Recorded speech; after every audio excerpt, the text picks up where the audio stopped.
Oke, selamat siang teman-teman. Perkenalkan, nama saya Ristan dan di kesempatan kali ini saya akan sharing sedikit tentang satu atau dua kehidupan saya untuk project dari tugas kita, yaitu komunikasi bisnis, teman-teman. Jadi sebelum saya mulai sharing saya ingin memperkenalkan diri saya terlebih dahulu. Perkenalkan, nama saya Ristan, teman-teman. Mungkin untuk yang lihat video ini yaitu Pak dosen dan juga beberapa teman saya seperti Damai, Sharon, Melisa, Misal, Lina, dan lain-lainnya sudah kenal juga karena udah bersama di Ukrida kurang lebih 3 tahun, teman-teman. Dan sebab itu ya mungkin perkenalannya singkat saja, teman-teman. Jadi teman-teman mungkin sedikit background dari saya. Jadi karena teman-teman mungkin mostly itu berlocated di Jakarta, tapi saya sendiri mungkin masih di Medan karena saya memang asli Medan. Kalau dibilang ya Cinanya Medan, teman-teman. Bahasa lebih modernnya atau jokesnya, teman-teman.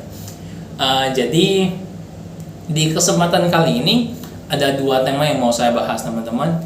Yaitu yang pertama itu adalah mengenai kenapa saya pilih Ukrida dan juga pengalaman hidup saya setelah lulus dari SMA, teman-teman. Karena ya kalau kita bicarain dari SD, SMP, SMA mungkin itu bakalan terlalu panjang, teman-teman. Jadi yang pertama, alasan kenapa saya pilih Ukrida sebagai kuliah nih, teman-teman. Karena menurut saya ya ini bakalan berkorelasi juga dengan kampus kita yaitu Ukrida dan juga bakalan berkorelasi juga dengan apa yang saya lakuin setelah SMA. Karena biasa yang seperti kita ketahui, teman-teman, setelah SMA biasa mostly mungkin 80% atau 90% orang itu bakalan pindah ke kuliah. Karena saat ini orang beranggapan bahwa ijazah SMA itu sudah tidak dibutuhkan, teman-teman. Karena kalau kita misal buka LinkedIn, mungkin kalau kita mau cari pekerjaan di job street dan lain sebagainya, mungkin mostly mereka bakalan ada minimum requirement bahwa itu minimal harus S1, teman-teman. Itu mungkin ya rata-rata sudah begitu, teman-teman. Dan kita juga tidak mau kalah bersaing nih, teman-teman, dalam persaingan pekerjaan yang sangat ketat ini, teman-teman. That's why mungkin 90% dari kita itu memilih untuk lanjut kuliah setelah tamat SMA. Yang pertama, teman-teman, alasan kenapa pilih Ukrida. Sebenarnya setelah SMA itu saya tidak langsung pilih Ukrida karena jujur saya adalah gap year, saya tahun 2001, teman-teman. Berarti saat ini ya kurang lebih sudah berumur 22 tahun. Kenapa saya pilih gap year? Karena memang di kondisi saat itu memang tidak memungkinkan bagi saya untuk memilih apakah saya harus stay di Medan atau di Jakarta, karena memang saudara saya itu mostly itu tinggalnya itu di Jakarta, seperti kakak dan abang itu tinggal di Jakarta, sedangkan orang tua itu masih tinggal di Medan. Jadi saat itu memang sangat bingung, di mana ya hampir semua kuliah itu sudah mau tutup pendaftaran. That's why setelah tamat SMA saya gap year. Di sana saya mulai bisnis kecil-kecilan dan juga saya ambil kursus yaitu digital marketing di Dumet School. Kalau teman-teman tahu yang dulu ada di Grogol, teman-teman. Ya mungkin dekat dengan Ukrida, mungkin teman-teman tahu. Jadi alasan kenapa pilih Ukrida karena ya mungkin dari dulu saya tertarik dengan yang namanya bisnis, teman-teman. Dan menurut saya jika saya hanya fokus bisnis ya mungkin karena bisnis kan tidak ada yang tahu ya, teman-temannya. Karena bisnis maybe 50% bakalan sukses, 50% nggak bakalan sukses, teman-teman. Karena ya itu kenyataannya, teman-teman. That's why menurut saya apa yang saya pelajari dari Ukrida, teorinya bisa saya terapin dalam bisnis saya. Dan itu lebih alasan singkat sih. Dan kenapa saya di Ukrida juga pilih kelas eksekutif ya karena biar bisa fleksibel, teman-teman, dimana saya bisa sambil buka usaha sambil dapat ijazah, dapat ilmu. Itu penting menurut saya, teman-teman. Terus bagaimana kehidupan saya setelah lulus SMA? Ya tadi sudah dijelaskan secara singkat bahwa setelah lulus SMA saya itu buka usaha itu custom case, teman-teman. Jadi case dimana customer bisa request mereka mau foto apa, dan custom case mungkin Damai bakal kerjain ini karena pekerjaan Damai saya ini itu lebih ke custom juga kan, acrylic, gantungan kunci dan lain sebagainya. Jadi kalau dari custom case itu mungkin terinspirasi mungkin ya dari video iklan lah teman-teman. Itu ownernya dari custom case yang saya join itu namanya Dropship aja, itu ownernya dari Rico Huang. Ya di sana sebenarnya diajarin sih teman-teman kayak bagaimana nentuin target pasar. Kita diajarin tentuin target pasarnya dulu, kita dipelajari bagaimana mencari niche market. Saat itu saya tertarik dengan niche market anime teman-teman. That's why casing yang saya bikin itu semuanya dalam bentuk anime. Tapi setelah jalan 6 bulan, saya dengan berkooperasi dengan teman saya, setelah jalan 6 bulan memang ya kita melihat tidak ada peluang dalam hal ini teman-teman. Jadi that's why setelah 6 bulan, saya pindah itu ke Jakarta, saya coba buka usaha, kalau kita bilang auction teman-teman. Jadi auction itu sebenarnya gini, saya ambil produk dari misalnya dari marketplace Shopee, tapi saya jual ke sosial media karena kalau di Shopee itu persaingannya ketat banget teman-teman. Saya jual di sosial media tapi bukan sell secara langsung, tapi kita dengan kata auction. Jadi teman-teman mungkin bisa dapat harga yang lebih murah, bisa juga dapat harga yang lebih mahal teman-teman. Jadi kayak ya tergantung value produk dari teman-teman itu sebenarnya dinilai dari customer teman-teman. Sebenarnya gitu. Dan sebenarnya saat itu memang bisa cukup jalan teman-teman, kurang lebih 3 bulan kita jalan. Tapi setelah itu nggak tahu kenapa dengan algoritma Instagram, tapi mau tidak mau auction tersebut itu kita kena ban. Padahal itu kita sudah mulai dari nol, udah mulai ada loyal customer, tapi tiba-tiba kena ban karena algoritma Instagram atau Instagram restriction. Itu memang seperti yang kita ketahui sangat ketat teman-teman. Setelah dari auction kita lihat tidak ada peluang lagi, kita coba lagi untuk buka Instagram yang baru teman-teman, tapi tidak tahu mengapa itu sudah tidak sesuai dengan yang kita harapkan teman-teman. Loyal customer kita semua hilang, database-nya hilang teman-teman. Like we have no clue anymore tentang apa yang harus kita lakuin. Dan kebetulan ya saat itu ya teman saya juga udah fokus kerja dan saya juga pindah beralih lagi ke bisnis yang lain, yaitu bisnis ikan cupang, karena saat itu udah mulai pandemi teman-teman. Dan kalau teman-teman follow the trend saat itu memang bisnis ikan cupang cukup menjanjikan saat itu teman-teman, really menjanjikan. Kayak ketika saya mulai 1 ekor ikan cupang itu bisa kejual senilai 200.000, 300.000 minimal teman-teman. Tapi as the times growing, kayak semakin banyak petani ikan cupang, farmernya, dan orang yang penghobi ikan cupang itu juga udah mulai menurun. Value dari ikan cupang itu ya juga udah turun teman-teman, udah turun. Dan setelah kita lihat prospek menurun, dan kemudian kita kan juga sebagai farmer, jadi kita nge-breed ikannya, ternyata ikannya itu banyak yang meninggal, banyak yang mati teman-teman. Sehingga ya kita tidak ada bibit lagi, kita jual ikan kita, ya kita jual raknya, kita jual ikannya, kita jual top price-nya. Itu memang ya sangat sedih. Semua yang bisnis itu memang semuanya gagal. Tapi ya tetap inilah teman-teman, tetap trying our best. Dan saat ini juga yaitu setelah ikan cupang saya juga buka usaha baru, yaitu lebih ke usaha kebab, yaitu fast food teman-teman, yaitu F&B.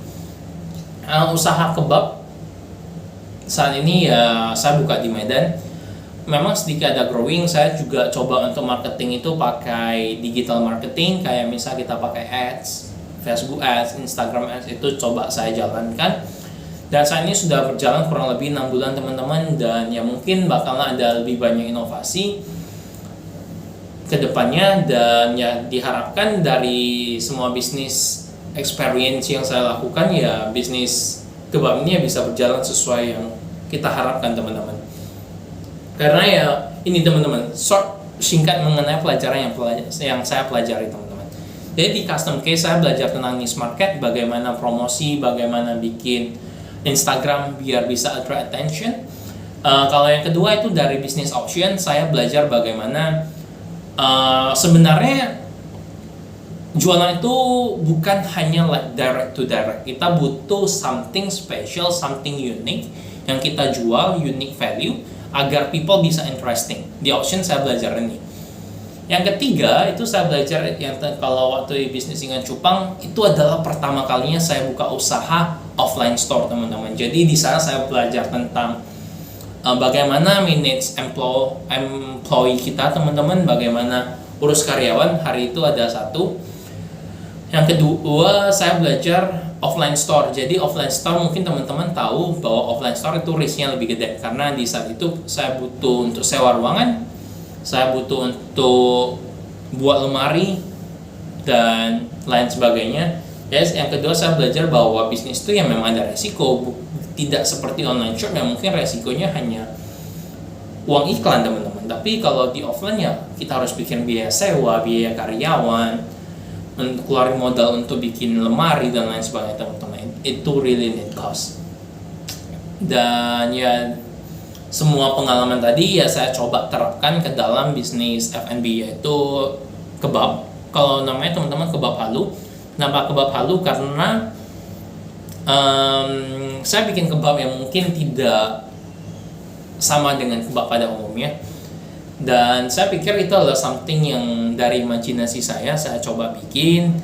Dan saya lihat bahwa apakah itu bisa diterima oleh masyarakat Indonesia atau tidak. Ya itu kenapa halu, karena saya berhalu untuk membukanya teman-teman. Dan saya kira sekian sih teman-teman perkenalan dari saya, 1 atau 2 sharing dari saya. Sangat happy bisa cerita dengan teman-teman dan juga dosen. Terima kasih atas perhatiannya teman-teman. Sampai jumpa kembali lagi di kelas. Thank you.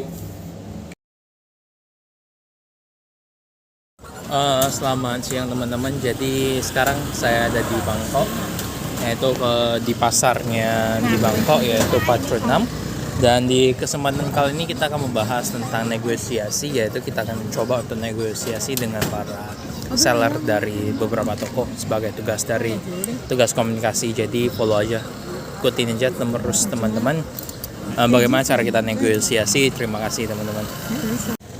So this one 100 ah? Yeah, small medium last 100 baht. If I take 6 how 500 ah? If 6 Siko. give me discount lah. 90 baht. 8. 90 baht. Yeah. If for one. Ala ka pa mo kanina. Sincha? 90 baht, 80 baht lah, for 6 lah. 80 baht cannot. 90 baht. 90 baht ah? Yeah. Kalau 6 itu 90 baht satunya. Trực tiệm sẵn néo đúng không? Ya.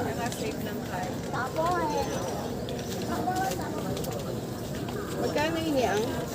85 lah. 85 cannot. 90. 85 lah, no problem lah. Cannot sir. 90 baht. Okay. Good sale na 90 baht. 90 baht. Live tatay. Mau ambil? Yeah. Okay lah, we take 6 lah. We choose ya. Sabi ko kayo diretso. We choose ya. All same ah. Same. Big size no same na. Kah? Dito ay chengon. Jadi teman-teman, negosiasinya in the middle I think, because ada yang memang ada dikasih diskon karena kan kita rencana ambil banyak, kita ambil 6 yang harganya dari 100 baht itu dikasih diskon menjadi 90 baht. Tapi kita coba untuk diskon lagi, untuk minta diskon lebih banyak, yaitu menjadi 80 baht. Tapi gak dikasih teman-teman. 85 juga gak dikasih. Jadi intinya dikasih diskon, tapi hanya diskon 10 baht per baju, yaitu kisaran 4.400. Dan per baju itu harganya menjadi 90 baht, yaitu senilai dengan ya mungkin kurang lebih 40.000 lah teman-teman, karena baht saat ini kan kurang lebih 4.400 atau 4.500 teman-teman. Itu sekian untuk case pertama teman-teman. Jadi mungkin begitu teman-teman contoh singkat dari bagaimana cara bernegosiasi, walaupun itu dalam bentuk hal yang simple teman-teman. Karena kan di kesempatan itu saya cuma kayak negosiasi tentang harga baju kalau kita ambil partai bagaimana. Tapi menurut saya cukup beruntung kali ini untuk melakukan tugas dari komunikasi bisnis. Saya dapat langsung bernegosiasi dengan orang internasional, yaitu dari Thailand, di mana mungkin seperti yang kita ketahui negosiasi dan komunikasi itu kan memang saling berhubungan.